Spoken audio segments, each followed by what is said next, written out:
Dr. Lynette Nusbacher investigates why these tunnels have been chosen to be the crucial nerve center of operations for the Navy planners.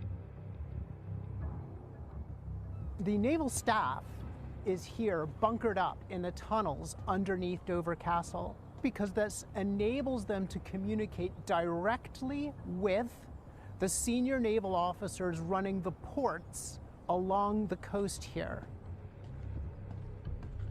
These guys are used to serving at sea, and so the cramped quarters that these guys are used to working in aboard ship are just being replicated here underground. The only way to prevent a German victory in May of 1940 is to get the British Army off the beach in France and bring it back to England. So Ramsay's staff has got to figure out how to get enough ships to France to load up that whole British Army and get it back to Britain.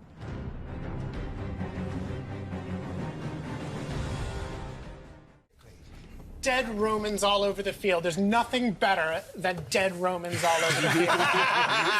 You're so partisan, aren't you? There is nothing wrong with going out there, standing off, running circles, literally running circles around a Roman operation there. They tried to get where they were going. They had no chance because you just massacred them. You kept your people moving and you kept your people shooting. What was required here was speed and violence, and you gave us both.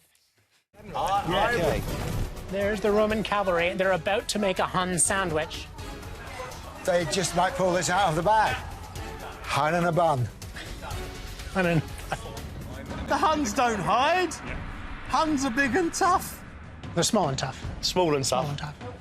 Like our mate here. Yeah. Hitler clearly shows symptoms of what could be Parkinson's disease.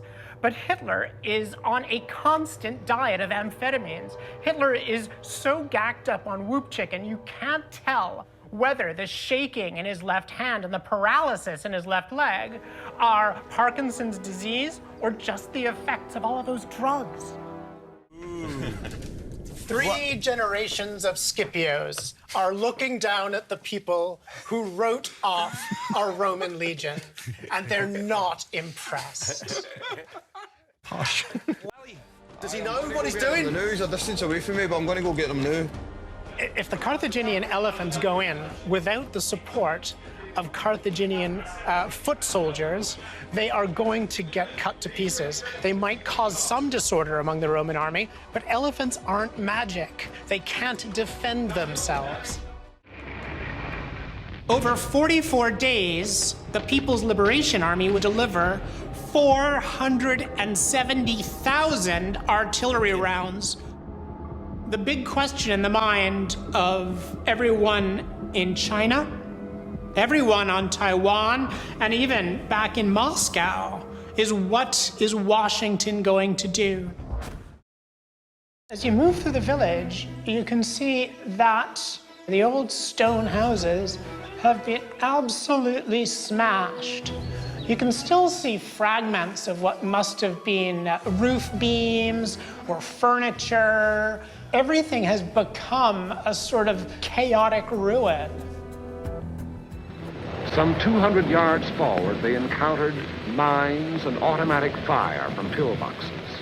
In the heat of battle, the camera pans. An Allied soldier is shot.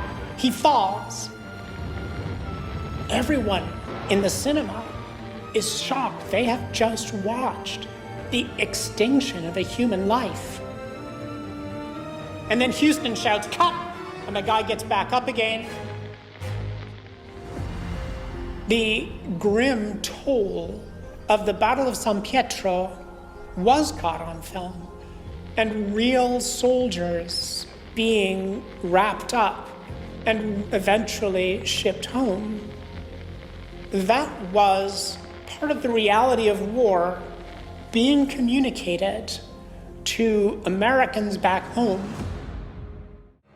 What Richter is pitching is far bigger than a nuclear-powered aircraft. What Richter is pitching is the power of the sun and stars at the service of the Argentine government. Hydrogen fusion. The international scientific community is skeptical. One guy can't do this. A little economy can't do this. And Peron has got to find out what's going on.